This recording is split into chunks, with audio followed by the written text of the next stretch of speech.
come in the middle of it. Right. Start at the bottom of the third in Game 3. I agree with Mike 100%. That's a very tough spot for Vasquez. I have one other one, which I didn't understand. Maybe there was... Ninth inning. Why is Mariano Rivera in the game? I don't understand it. The fans didn't... First of all, the Yankee fans, half of them were out of the building. And not only that, Secondly, the Sandman sounds dumb down 10-3. I mean, here is a guy who is a first-ballot Hall of Famer, who is a legend. We are bringing him in to an absolute garbage situation with two. Who cared at 10-3? With the Sandman, that doesn't sound right. Why did he even take his jacket off? I understand if it got to 8-4 and you wanted to say, put him in a game to try and keep it close. But at 10-3, 2 out in the ninth inning, why would you bring this great player into this situation? I didn't, for the life of me. And then let me give you one on the other side, Doug, and you can. I don't know your thought yet on this.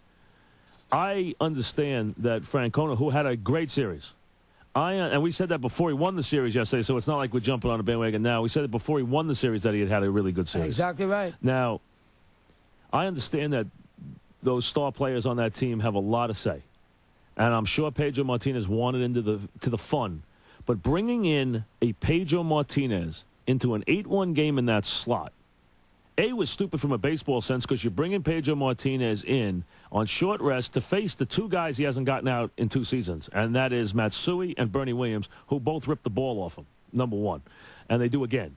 Now, the other thing, Dog, is it's almost seemed to me like they brought Pedro Martinez in there so that Pedro, who has had his problems with the Yankees and the Yankee fans, could dance on their grave, and I thought that was an utter mistake of huge proportions. I didn't understand it, and thankfully the only thing that happened good last night was Pedro didn't get the gloat because they whacked him around again. Yeah, Mike, it's a very interesting spot for him. First off, taking Lowe out after 69 pitches makes no sense. It was like coming in to kick a guy who was already unconscious. He's got a 6-1 lead. Lowe has been phenomenal. Give him a lot of credit, but for some reason he took him out. I don't blame Francona because I think it was an impossible situation. I think Pedro came to the ballpark.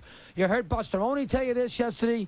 You heard Verducci tell you this. But once it gets to 8-1, you don't need him in that game. He just wanted to pitch. He wanted to be part of it, and I think Francona wanted to give him a chance to be part of the situation. But you can understand that it sends a bad message that you're rubbing it in by bringing in Pedro Martinez at 8-1. Mike, I understand It's kind of like you're rubbing it in. I understand. Now, the Yankees actually got 2 runs off him, so maybe the Yankees feel better. Right, made him look bad. But I think Francona was in a situation where I think his star player wanted Schilling had his day, Lowe had his day, Wakefield had his day. I mean, Folks had his day. His star player had not had a moment against the Yankees in a long time. Right. So he wanted to give him a chance to make a contribution. Right. That's what I think it comes down to. Let me come in and strike out the slide and dance on their grave. Yeah, Francona shouldn't be thinking about that in that spot because he should be thinking about winning a game. He should let, you know what, I can't do it, Pedro, right now. We're winning a game here. I got Lowe going on 1-hitter games. I can't do it. He shouldn't have done it. But I understand what Francona is trying to do, and I give Francona credit for something else. He was in a very tough spot there. I would have had him out of there after the 2 doubles. He gave up 3 straight hits. After the he didn't want to pull him. After the Lofton single. He didn't want to pull him. There's a couple of chances you could have got him out of there, and Francona didn't do that because if he does that, then he admits he made a mistake. So I give Francona credit for at least leaving him in. That's why a Sierra at bat was huge there, Dog. It's a bad job by Joe. Because Sierra hits him, number one. Number two, if he brought Olerud in a terrible position. It's a tough. So he's not getting a hit there. And he doesn't want to pull Pedro off the mound, which means he's going to let him go a couple extra batters, and you might get lucky and hit a 3-run. And Sierra puts one out there, it's 8-5. And all of a sudden, you're right back in the mix, or he hits a double and gets things rolling again. So the Sierra at bat there, instead of Olerud striking out, was enormously important because he didn't want to. He's like, damn, I got Pedro out there now. If I have to go pull him off this mound, it's going to look terrible. I want him to get through the inning. He would have gone an extra bat or 2 just to let him, and the Yankees might have been able to catch something there. They were one swing away from scaring the hell out of the Red Sox. Mike, that was the biggest bat of the game. Biggest bat of the game. From a Yankee perspective, and Joe blew it. He got the wrong guy up there. He put Olerud up who just did. He limped to the plate. And then you saw him at first base later in the inning or the next inning, and he couldn't even get to the rail to catch a pop-up. He barely caught it. I tell you, I hate to do it because he's a great manager and a good guy. Hey. Very good. Joe had a listen, Gray Little killed him last year. I'm not going to tell you that Joe killed him in a series. You can't say that's not fair. He had a bad. But Joe, A-Rod was bad. Sheffield was bad. Tom Gordon, forget. The Yankees still had a little life, and then he gives up the home run off the foul pole to Bellhorn.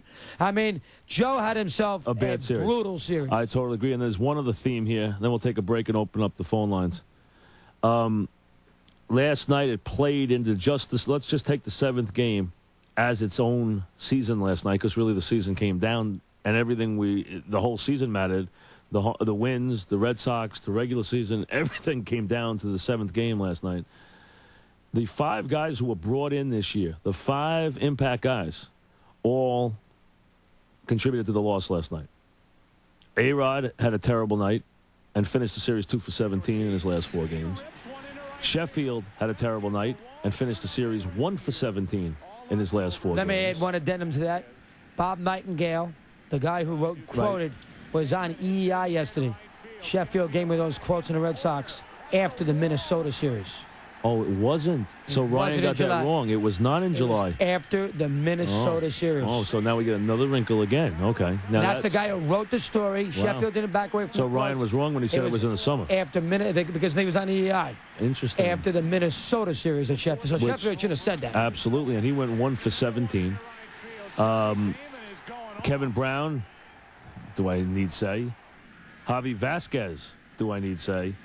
And Tom Gordon. The 5 guys all brought in, the 5 key ingredients to the Yankees 2004, all last night center stage, all were awful.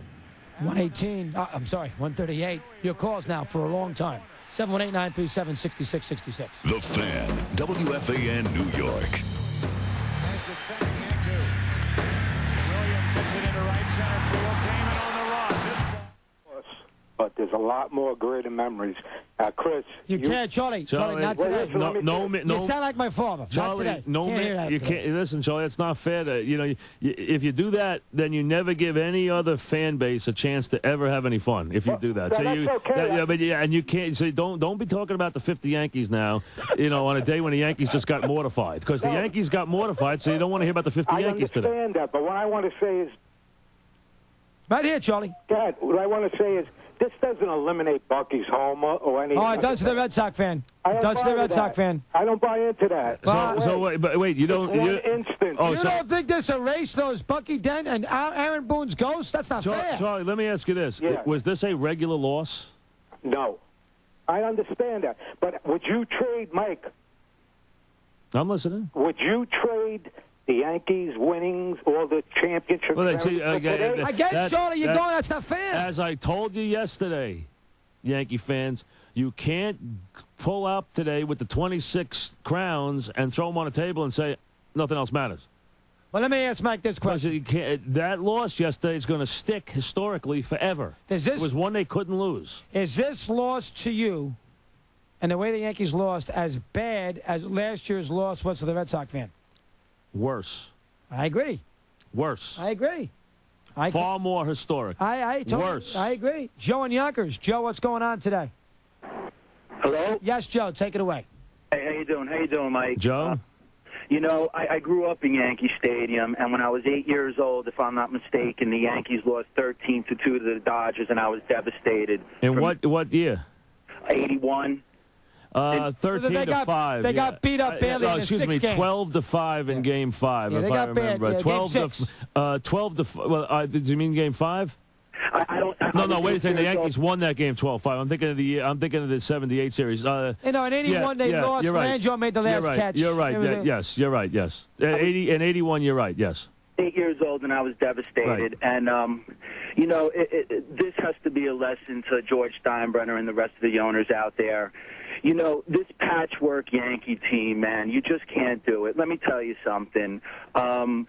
Being a true New Yorker, true Yankee, Rodriguez got hit on the elbow the other day, and I don't know if this is more sportsmanlike, and you guys could rip me or whatever, but you got to run out to the mound and hit somebody. Someone's got to do something. I mean, as a Yankee fan, you just don't let this happen. You saw Game 6, Jeter was the only one that jumped up.